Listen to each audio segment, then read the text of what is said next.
नमस्कार साथियों, स्वागत है आप सभी का एक बार फिर से निशा के ऑनलाइन प्लेटफॉर्म पर। और बात करने वाले जेट 2024 में क्या हुआ है बड़ा बदलाव।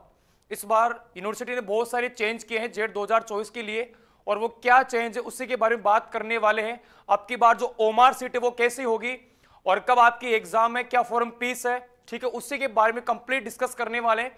तो वीडियो को पूरा देखें, ठीक है।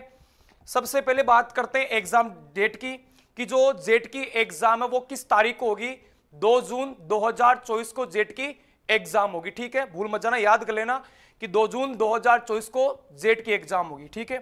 उसके बाद में बात करते हैं फॉर्म डेट कि फॉर्म कब से स्टार्ट होंगे और कब तक फॉर्म भरेंगे। जैसा कि आप सभी को पता है कि 14 मार्च 2024 से फॉर्म स्टार्ट हो चुके थे और 15 अप्रैल 2024 तक जेट के फॉर्म भरेंगे। कितने से? 14 मार्च 2024 से फॉर्म स्टार्ट हो चुका है और 15 अप्रैल 2024 फॉर्म की लास्ट डेट है। अगर आप 15 अप्रैल तक भी फॉर्म नहीं भर पाते हो तो 18 अप्रैल तक आप लेट फीस मतलब एक्स्ट्रा शुल्क के साथ आप फॉर्म भर सकते हो। अगर आप 16, 17 और 18 अप्रैल को जेट का फॉर्म भरते हो तो आपकी जो फीस है वो एक्स्ट्रा 500 रुपए और लगी, किसमें? फॉर्म फीस में, जिसको बोलते हैं लेट फीस। अगर आप 16, 17 और 18 को फॉर्म भरते हो तो 500 रुपए एक्स्ट्रा आपके शुल्क लगेगा। और जो जेट की जो लास्ट डेट है बिना शुल्क के वो 15 अप्रैल 2024 की है। किसकी? फॉर्म की, ठीक है। उसके बाद आगे चलते हैं और फिर बात करते हैं फीस की, कि जो फॉर्म फीस है वो कितनी है। अपन बात करें ओबीसी, जनरल और ईडब्ल्यूएस की, तो इसकी जो फॉर्म फीस है वो 1600 रुपए है और एससी और एसटी की जो फॉर्म फीस है वो 1300 रुपए है। इसके अलावा 100-200 रुपए ऊपर जो फॉर्म भरने वाला है वो आपसे एक्स्ट्रा चार्ज ले सकता है, ठीक है। तो अगर बात करें ओबीसी की, जनरल की और ईडब्ल्यूएस की, इनकी जो फॉर्म फीस है वो 1600 रुपए है और एससी और एसटी की जो फॉर्म फीस है वो 1300 रुपए है, ठीक है। उसके बाद आगे चलते हैं और फिर बात करते हैं कि जेट की एग्जाम कौन से सब्जेक्ट वाले बच्चे दे सकते हैं, ठीक है। स्पेशली एग्रीकल्चर वाले, और इसके अलावा जो बायोलॉजी और जो मैथमेटिक्स के स्टूडेंट है वो भी जेट का फॉर्म भर सकता है। जी बिल्कुल, आपने सही सुना, एजी वाले तो इसका फॉर्म भरते ही है। इसके अलावा मैथमेटिक्स और बायोलॉजी वाले स्टूडेंट भी जेट का फॉर्म भर सकते हैं। और जो एग्रीकल्चर वाले उनको एग्रीकल्चर, बायोलॉजी और केमिस्ट्री का पेपर करना होता है, ठीक है। इसके अलावा जो मैथ वाले बच्चे वो स्पेशली डेरी टेक का फॉर्म भरते हैं, जिसमें आपको पीसीएम, फिजिक्स, केमिस्ट्री और मैथमेटिक्स का पेपर आपको देखने को मिलेगा।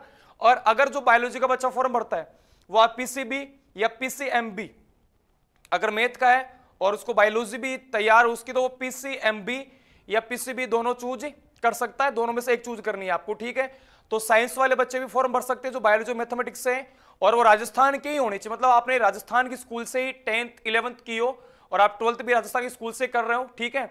तो स्पेशली एग्रीकल्चर वाले और इसके अलावा जो साइंस के स्टूडेंट है जैसे बायोलॉजी और मैथमेटिक्स के, वो भी जेट का फॉर्म भर सकते हैं। मैथ वाली स्पेशली डेरी टेक का फॉर्म भरते हैं और आपको पेपर में पीसीएम सब्जेक्ट देखने को मिलेगा। इसके अलावा जो बायोलॉजी का बच्चा है वो पीसीबी सब्जेक्ट वहां उसमें पेपर में चूज कर सकता है, ठीक है। उसके बाद आगे चलते हैं और इस बार जो सबसे बड़ा बदलाव हुआ है वो जेट में वो हुआ है ओमार के अंदर। जैसा आप सभी को पता है कि अक्टूबर 2023 के अंदर ओमार में बदलाव किया गया था कि अब जो भी ओमार बेस्ड जो एग्जाम होगी उनमें आपको 5 ऑप्शन देखने को मिलेंगे। बिल्कुल ये बड़ी और शानदार इंफॉर्मेशन है कि इस बार जेट एग्जाम में 5 ऑप्शन आपको देखने को मिलेंगे, ठीक है। अब सर ये 5 ऑप्शन क्या है, हमारे समझ में नहीं आया। देखो फॉर एग्जाम्पल कोई सवाल है, उसके हमेशा 4 ऑप्शन आते थे कि ये सवाल है और ये इसके 4 ऑप्शन है। अगर आपको ये आंसर आ रहा है तो 4 में से आप एक ऑप्शन चूज कर लो, ठीक है। और आपको जब ऑप्शन नहीं आता है तो उसको खाली छोड़ दो। अब की बार आपको जेट में ओएमआर सीट खाली नहीं छोड़नी। अगर आपको सवाल आता है तो 4 ऑप्शन देखो और उनमें से राइट आंसर कौन सा है वो आप ऑप्शन में भर दो। अगर आपको वो सवाल नहीं आता है तो अब आप उस क्वेश्चन को खाली नहीं छोड़ सकते। आपको एक 5वां ऑप्शन मिलेगा ई। कौन सा मिलेगा? ई ऑप्शन आपको मिलेगा, उसको भरना होगा। अगर आप 5वां ऑप्शन नहीं भरते हो तो आपको एग्जाम से डिस्क्वालीफाई कर दिया जाएगा। मतलब इस बार आपको ओएमआर सीट खाली नहीं छोड़नी है। बिल्कुल आपने सही सुना, जेट 2024 में जो ओएमआर सीट होगी उसमें 5 ऑप्शन होंगे। 4 ऑप्शन तो वो जो सवाल पूछेगा उसके 4 ऑप्शन होंगे। अगर उन 4 में से आपको कोई सा भी ऑप्शन नहीं आता है, मतलब वो सवाल आपको नहीं आ रहा है, तो आपको ओएमआर को खाली नहीं छोड़ना। उस क्वेश्चन में एक 5वां ऑप्शन और है, उस 5वें ऑप्शन आपको भरना होगा कि मुझे 5वां सवाल नहीं आता, मैंने इसका आंसर नहीं दिया, ये 5वां ऑप्शन आपको भरना पड़ेगा। अगर आप 5 ऑप्शन नहीं भरते हो तो आपको एग्जाम से डिस्क्वालीफाई कर दिया जाएगा, ठीक है। और उसके बाद में बात करते हैं कि जेट एग्जाम का फॉर्म भरने के लिए कौन कौन से डॉक्यूमेंट्स की अपने को रिक्वायरमेंट की आवश्यकता होगी। तो 10th की मार्कशीट, इसके अलावा अगर आप 12th पास स्टूडेंट हो, आप 1 ईयर की तैयारी कर रहे हो, तो आपके पास तो 12th की मार्कशीट होगी। इसके अलावा जो बच्चे 12th क्लास में हैं, जो भी एग्जाम दे रहे हैं, उनको 12th के रोल नंबर आपको याद होने चाहिए।